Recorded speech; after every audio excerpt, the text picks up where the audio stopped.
Common reasons why people's visas get rejected while applying to come to Canada.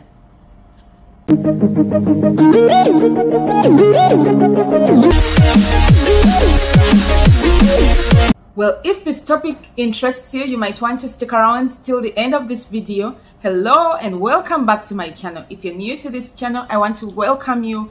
And on this channel, we discuss everything immigration, traveling, working abroad, studying abroad, and all the different opportunities that we find that may help you to live a better life. So let's get into today's topic, which is addressing some of the common reasons why most people's visas get rejected while trying to apply for visas to go to Canada and different European countries. This does not only apply to people who are planning to travel to Canada, but also to those planning to go to the USA and other European countries, because most of the time, the reasons why the visas are being denied is usually the same. So today I want to address mostly those people who are planning to move to Canada or travel to Canada either through the tourism visa or also known as the visitor's visa.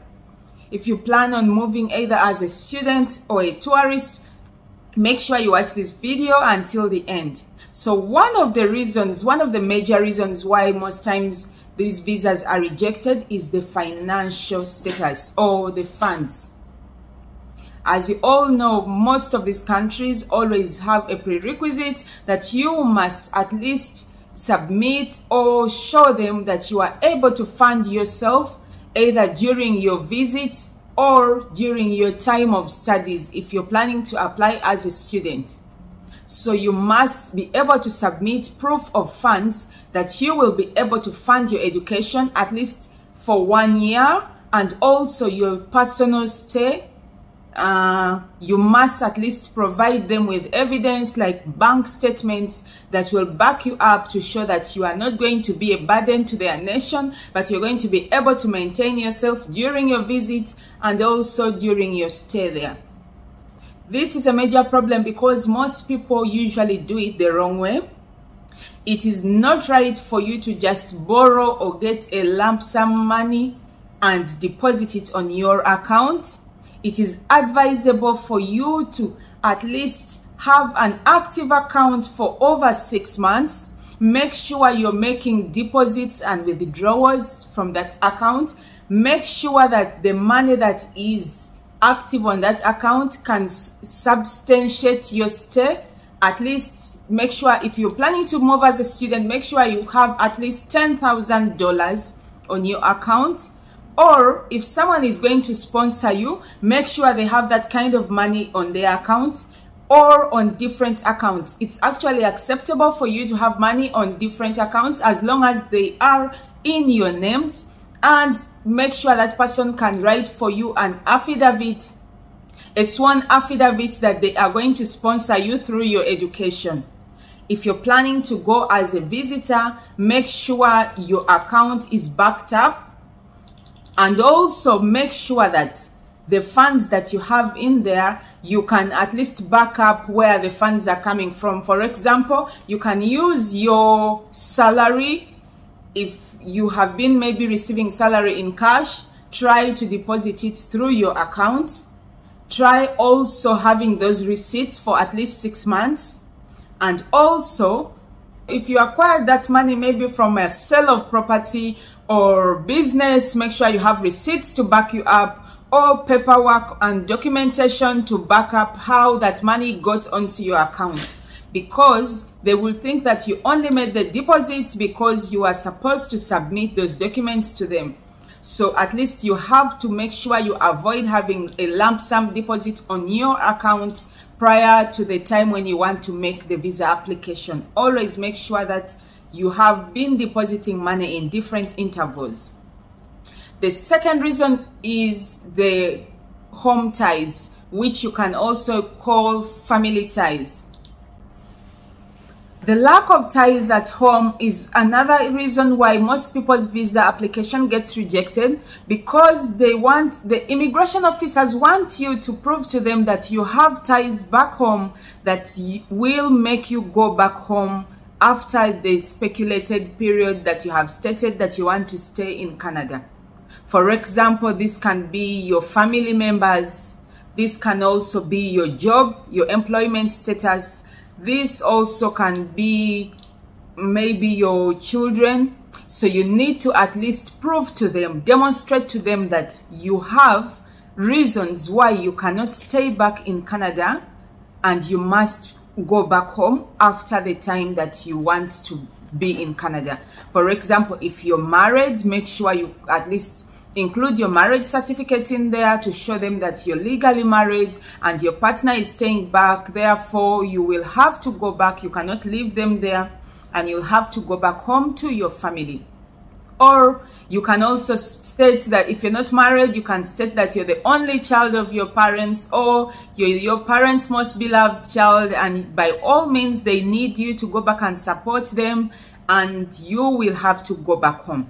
If you have maybe landed properties and businesses, make sure you can include those. If you have your business license or property deeds, you can include that, and they will know that you're already established back home and you have no reason to stay back in Canada. You're going to go back and run your businesses, and also maybe you cannot leave your property back home. You need to be there to take care of it.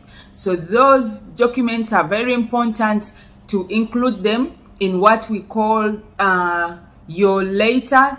There is that letter that you need to include in your visa application, which is almost the most important part of the application, where you have to convince them through that letter that these are the reasons why you want to go to Canada, how long you're going to stay in Canada, your proof of funds, and everything else that is attached to you. So you have to make sure you're so persuasive in the letter and include all these things, because remember, nowadays you do not have to meet the immigration officers in person. You're going to do all this online and then submit. What they will read and the documents that they'll find there is what will convince them to either grant you the visa or to reject you.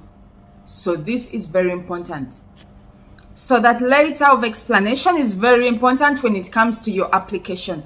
Also, under your family ties, if you can get someone, maybe a prominent member of society, a leader, or your priest, your imam, any politician or head of an organization to write you a recommendation letter, it would go a long way in helping you, either as a student or as a tourist, that can also vouch for you that we know this person and they are most likely to only visit for the time and they will come back. Also, you can get your employer to give you the offer letter and also a letter of leave or certificate of leave that this person works with this company. This is their position. They are only going away maybe for 2 weeks vacation and they will be back. So this letter of recommendation will go a long way in convincing the immigration officers that you're only going to be there for that period of time and you have a job to go back to, and even your boss has recommended or has assured them that you have to go back to do your job. So this at least will give you an upper hand when it comes to the ties that you have back home. Another reason why the people's visas get rejected is your travel history. Well, it is two-way in that I have seen people who have traveled to different countries, but at the end of the day, their visa applications get rejected. But it could be maybe they get rejected for the different reasons apart from the travel history. And so you must also make sure that at least you have some travel history in your passport. Have some stamps, even if it is from your neighboring countries. Let's say if you're from Ghana, you can at least take a flight to Nigeria, go on a road trip to the neighboring countries. Say if you're from India, you can go to any of the neighboring countries, get those visa stamps and come back. If you're from East Africa and you're in Kenya, at least you can get the visa stamps from Uganda and Rwanda, and that will at least help you to get some travel history.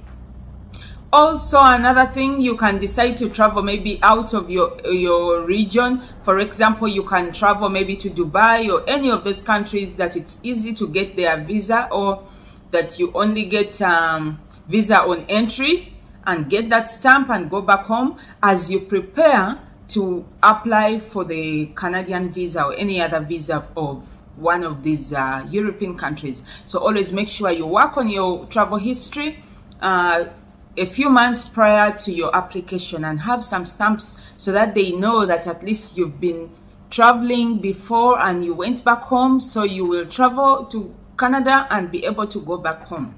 So that's important. Another reason why people's visas get rejected is the use of fake documents.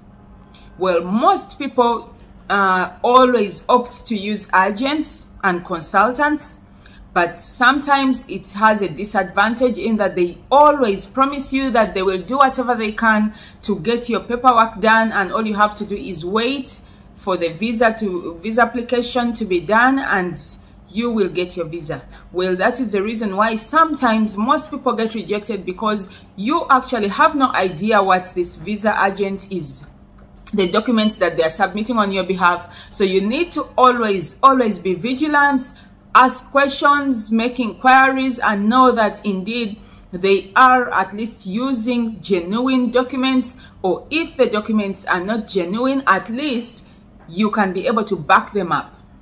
Otherwise, you'll pay a lot of money for things that you can be able to do on your own. Make sure that you avoid using fake documentation, because these immigration officers sometimes take their time to do background check and find out, for example, if you're using a fake passport, or if you're using fake academic documents and yet you want to go and study in Canada. They'll automatically try to do background check on your certificates, and if they find out that your certificates are fake, they can actually ban you forever. So it won't be good on you. So sometimes you must be vigilant, find out which documents they are using to apply for you. So the other reason why people's visas get rejected is the time that you put. If you're planning to go as a tourist, make sure that the time you include that this is the time you want to stay in Canada, or whichever country you choose to go to, is short. Let's say if you put a longer period of time, they will just know that you may not go back home. For example, you want to go to US or to Canada as a tourist, but in your period of stay, you say you're going to be there for 8 months. That automatically tells them that maybe you're planning to stay there forever. So at least, even if you plan to stay there for 2 years, make sure you always put a shorter period of time. Let's say 2 weeks, 1 month, or at least 3 months at most, because at the end of the day, the visa they are going to give you is 10 years. So it is up to you. When you get there, you can decide to stay there for the 10 years or go back home and then come back. But while making the application, avoid stating longer periods of stay. So at least avoid that in order to avoid being rejected. Also, always try to make sure you have your hotel booked prior to your application. You can use apps like booking.com or hotel.com. Go there and book for your hotel. Make sure that you book under the refundable fee, because they can give you back your money, or you can even book a hotel without you being charged any money, and you can later cancel. So at least make sure you have your booking for the hotel. Make sure you have a return ticket. For the return ticket, you can always use the dummy tickets. The agents know how to do it. You just go to any ticketing agent in your country of residence and ask them to make for you a dummy ticket, which you can cancel later. But make sure you at least have a return ticket, not a one-way ticket. Make sure you have a hotel booking, and also make sure you can also add a travel itinerary there. Travel itinerary is your chart that shows that this is the time I plan to visit. This is what I'm going to be doing in my vacation. These are the activities I'm going to be doing until your point of return. So if you plan on staying there for 2 weeks, make sure you have an outlined program for your 2 weeks. It will go ahead and a long way in convincing them that you have really planned your stay and definitely you are going to go back home. Criminal records is the other reason why visas get rejected. By this I mean the police letter that you will have to submit along your application. Make sure you have no criminal records. Make sure that your criminal record is clean. Otherwise, if the police letter says otherwise, then it will be a problem for you. So always make sure that you have no past criminal records that will make you inadmissible into Canada or any of these European countries. Also, past mistakes like overstay in different countries. For example, if you're living in another country, maybe like you're an Indian living in the UAE, or you're an African living in any of these other countries where you're required to stay there by visa, but you overstayed your visa and you want to apply to come to Canada, yet you have overstayed your visa in your previous country, that will affect you definitely, because they will do a background check or they will have to ask for stamps from your passport, and they can find out that you overstayed your visas in different countries, so that record will work against you. Always make sure that whichever country you're in currently, you are there legally and in the right way. Otherwise, it will affect your visa application to any other country, especially the European countries. So always make sure you're keen on that. Another thing to note, if you're planning to apply as a student, you can attach your admission letter from the university in Canada or in the USA that has given you admission to their university. Attach that letter there. Also, you can get a recommendation from your previous university stating that you have been a student there and you want to pursue further studies in another country. So always make sure you also use that as backup. It will give you an upper hand. Also, you can state the reasons why you have chosen to study in Canada, because they also have that notion that the same course you want to go and do there is available in your home country. So you must convince them and be persuasive to let them know why you have chosen their country specifically. Give strong reasons why you've chosen the country, or why you think that if you go there and get their education, you will use it to change lives in your own country or to impact people's lives. Whatever reasons you have must be strong.